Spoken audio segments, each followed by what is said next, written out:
Assalamualaikum warahmatullahi wabarakatuh. Perkenalkan, nama saya Dik Rohimat. Saya dari SMA Negeri 3 Purwakarta. Saya adalah CGP Angkatan ke-11. Pada kesempatan hari ini, insya Allah saya akan memaparkan mengenai materi yang saya pelajari pada modul 1.1.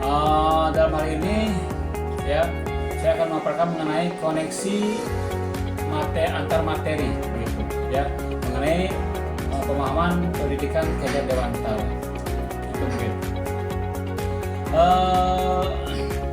Yang pertama adalah mengenai pemikiran Ki Dewantara.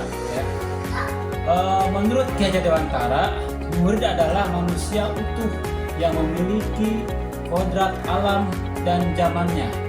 Artinya, pendidikan perlu mempertimbangkan keadaan sosio-kultural berikut dengan zaman yang menyertainya. Yang kedua, murid itu sangat istimewa.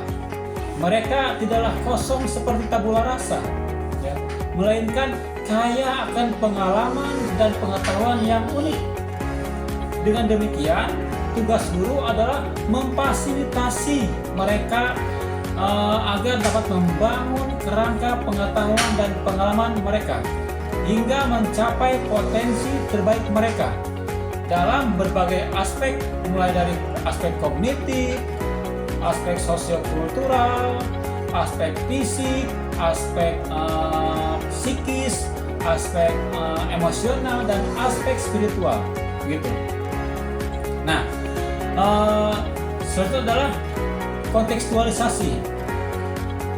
Ketika kita mengajar, upayakan dalam mengajar itu harus menciptakan suasana kelas yang sangat nyaman bagi murid, sehingga pembelajaran berjalan dengan asik, berpusat pada murid, tidak diskriminatif.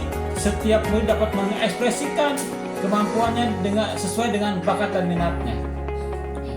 Yang kedua adalah kompetensi sesuai dengan kodrat zaman dan kodrat alam, yang mana di sini adalah pendidikan yang mencerminkan kecakapan abad 21, meliputi kolaborasi, komunikasi, critical thinking, dan kreativitas gitu.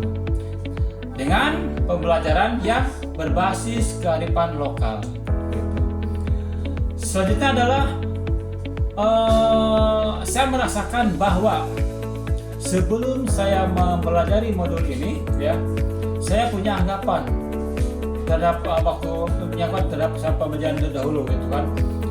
Yang pertama adalah saya mengira bahwa guru merupakan satu-satunya sumber belajar pada murid. Gitu. Yang kedua adalah murid memiliki kemampuan dan karakter yang sama, yang homogen. Maka ketika saya mengajarkan, semuanya treatmentnya sama semuanya, tidak memikirkan aspek-aspek yang lainnya. Yang ketiga adalah belajar selalu dalam ruang kelas. Gitu. Dari kita tidak pernah memberikan kesempatan atau membawa siswa belajar di luar gitu. Itu hanya terbatas di jalan kelas semuanya gitu. Yang keempat adalah guru selalu mendominasi pada penyampaian informasi terhadap siswa gitu. Dan atau kata lain dengan teacher center gitu itu yang pertama dulu saya mempunyai anggapan terhadap siswa itu sendiri gitu.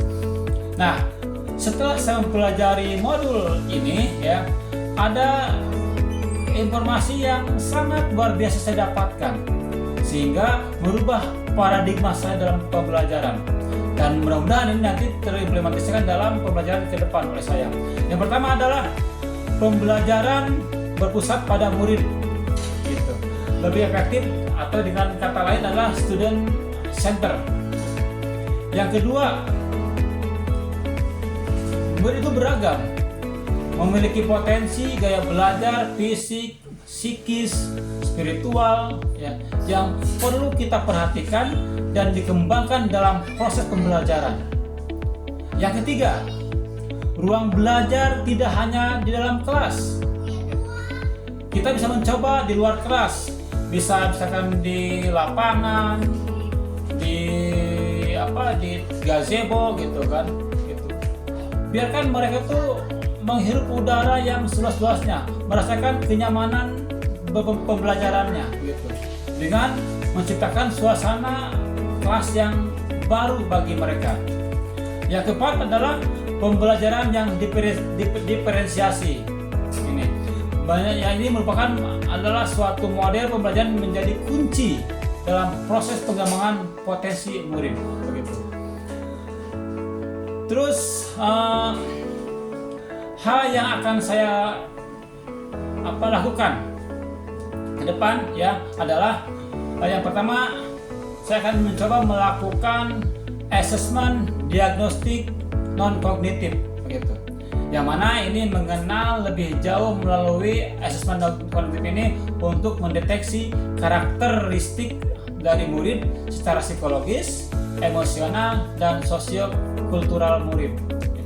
Yang kedua adalah menjalin koneksi dan komunikasi positif dengan murid. Diawali dengan melakukan asesmen diagnostik yang non kognitif ya, untuk mengetahui kesejahteraan lahir batin pada murid ya.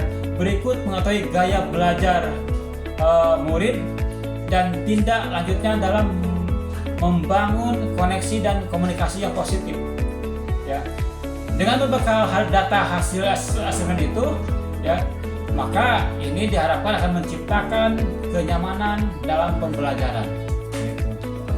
Yang ketiga adalah mencoba dengan pembelajaran berdiferensiasi ya, yang mana adalah implementasi pembelajaran melalui metode ini ya, diharapkan ini akan lebih kreatif dan dapat memfasilitasi ragam karakteristik muridnya.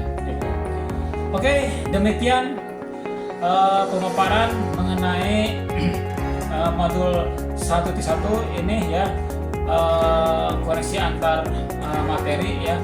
Mudah-mudahan ini terus memberikan sebuah inspirasi pada saya, terus memberikan sebuah pengalaman, pengetahuan yang baru bagi saya, sehingga saya dapat dan mampu menjadi guru yang lebih baik lagi, mampu yang menjadi guru yang dapat mengantarkan siswanya atau muridnya sesuai dengan karakteristik masing-masing, sesuai dengan filosofis Ki Hajar Dewantara.